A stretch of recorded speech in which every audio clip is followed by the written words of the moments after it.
नमस्कार। जय साथियों हाल ही में जो है मुख्य चुनाव आयुक्त अरुण गोयल जी ने जो है इस्तीफ़ा दे दिया है। और इस्तीफ़ा देने के बाद से ही सोशल मीडिया पे तमाम प्रकार की चीज़ें चलने लगी हैं कि मतलब अरुण गोयल के ऊपर बहुत ज़्यादा दबाव था चुनाव को लेके, या चुनाव में निष्पक्षता को लेके दबाव था। और इस प्रकार की जो है सोशल मीडिया पे विपक्षी पत्रकार, यानी जो सत्ता पक्ष की चाटुकारिता नहीं कर रहे हैं, ऐसे पत्रकार जो है सवाल उठा रहे हैं। तो मेरा मानना ये नहीं था, हो सकता है कुछ चीज़ें उनका निजी मामला हो, ये इस्तीफ़ा दी हों, लेकिन इस पे जो है कहीं न कहीं सवाल इसलिए उठाए जा रहे हैं, कह रहे हैं कि चुनाव से पहले ही इस प्रकार की चीज़ें आखिर कैसे पॉसिबल हो सकती हैं। 2024 का लोकसभा चुनाव जो है बिल्कुल नज़दीक है, और इस बार लगभग मोदी सरकार की जीत मानी जा रही है। लेकिन उसके बाद भी मोदी सरकार चुनावों को लेकर पूरी तरीके से एक्टिव दिख रही है, और किसी भी प्रकार का कोई भी मौका जो है गंवाना नहीं चाहती है। हाल ही में एक डाटा के जरिए ये सारी चीज़ें क्लियर हुई हैं कि मोदी सरकार जो फर्स्ट टाइम वोटर है उनके लिए एक वेबसाइट बनाया है mygov.in। और उस पर ये सारी चीज़ें, मतलब जो फर्स्ट टाइम वोटर है उनका पूरा डाटा, यानी पूरा डिटेल्स उनका लिया जा रहा है, बैंक अकाउंट से लेकर पूरी प्रॉपर जानकारी कि हाँ मतलब कैसे सारी चीज़ें, या फर्स्ट टाइम वोटर का विचार क्या है, या किन चीज़ों को पसंद करता है। तो इस प्रकार के जो है डाटा जुटाए जा रहे हैं। इस पे जो है विपक्ष के लोग ये कह रहे हैं कि मतलब ये एक प्रकार का कहीं न कहीं वोट हार्वेस्टिंग है, मतलब वोटों को चुराने की प्रक्रिया है। तो मेरा ये मानना नहीं है, सभी पार्टियों की स्वतंत्रता है और सभी पार्टी जो है अपने हिसाब से चीज़ों को एडजस्ट कर सकती हैं, यानी वोट को मैनेज कर सकती हैं। आप हर बार जो है हर मुद्दों में मतलब ईवीएम को नहीं घुसेड़ सकते हैं, क्योंकि मैं जिस हिसाब से ग्राउंड लेवल पे बीजेपी पार्टी की मेहनत देख रहा हूँ, उस हिसाब से देख के सारी चीज़ें यही पता चलती हैं कि मतलब पार्टी जो है ज़मीनी लेवल पे बहुत अच्छा काम कर रही है।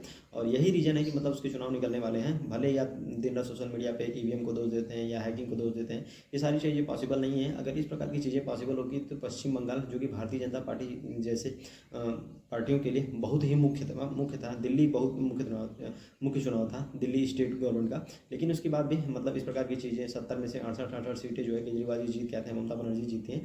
तो ये कहीं ना कहीं मतलब इसी चीज़ों का थोड़ा खंडन कर देता है कि ईवीएम का जो मैटर पूरी तरीके से 60 हो जाता है। लेकिन थोड़ा सा चुनाव आयोग को लेके इस टाइम थोड़ी सस्पेंसिबिलिटी इसलिए बढ़ जाती है कि आपको बता देते हैं कि चुनाव आयोग का पहले जो चुनाव आयोग मुख्य चुनाव आयुक्त थे उनका चयन जो है चीफ जस्टिस ऑफ इंडिया के मतलब संरक्षण में हुआ करता था। लेकिन अभी इस सरकार को, इस फैसले को जो है सरकार ने पूरी तरीके से पलट दिया है। और उनका कहना है कि इसमें एक विपक्ष का नेता और प्रधानमंत्री और मतलब कुछ ऐसे लोग रहेंगे जो मतलब पार्टी पर सत्ता पक्ष और सत्ता विपक्ष के लोग रहेंगे। तो यही लोग जो है अब मुख्य चुनाव आयोग का कहीं ना कहीं निर्वाचन करेंगे या चुनेंगे। आपको बता देते हैं कि सुप्रीम कोर्ट ऑफ इंडिया ने, यानी चीफ जस्टिस ऑफ इंडिया ने ये कहा है कि अगर हमें टीएन सेशन जैसा मतलब चुनाव आयुक्त चाहिए जिससे कि सभी पार्टियों के अंदर डर रहे और चुनाव में किसी प्रकार की धांधली न हो सके, तो टीएन सेशन अपने टाइम के माने जाने मुख्य चुनाव आयुक्त थे और उनमें जो है फैसले लेने की क्षमता थी। लेकिन अब के टाइम में जो है कहीं ना कहीं लगभग लोग जो है कहीं ना कहीं किसी न किसी पार्टी से कनेक्टेड है।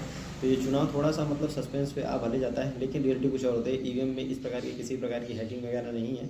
और जो पार्टियां जितनी मेहनत कर रही हैं वो आगे जा रही हैं। ऐसे क्षेत्रीय दल, जैसे बिहार में क्षेत्रीय दल आरजेडी इस टाइम अगर चुनाव लड़े तो वो अच्छा कर सकता है। पश्चिम बंगाल में ममता पार्टी अच्छा है, दिल्ली में अरविंद केजरीवाल की पार्टी अच्छी है। तो मतलब हर बार एक ही चीज़ को दोष देना मैं नहीं मानता हूँ। और पार्टी जो है भारतीय जनता पार्टी जमीनी लेवल पे बहुत ज़्यादा वर्क कर रही है। कांग्रेस पार्टी के एक भी कार्यकर्ता नहीं बचे हैं जो जमीनी लेवल पर चल रहे हो या रन कर रहे हो। तो इन सब चीज़ों से जो है कहीं ना कहीं चुनाव प्रभावित होता है कांग्रेस पार्टी के लिए। राहुल गांधी के अकेले मेहनत करने से कुछ नहीं होता जब तक पार्टी के हर एक कार्यकर्ता जी जान और जी तोड़ मेहनत नहीं करता है। आपके हिसाब से इन सब चीज़ों पर आपकी राय क्या है? कमेंट सेक्शन में जरूर बताएं।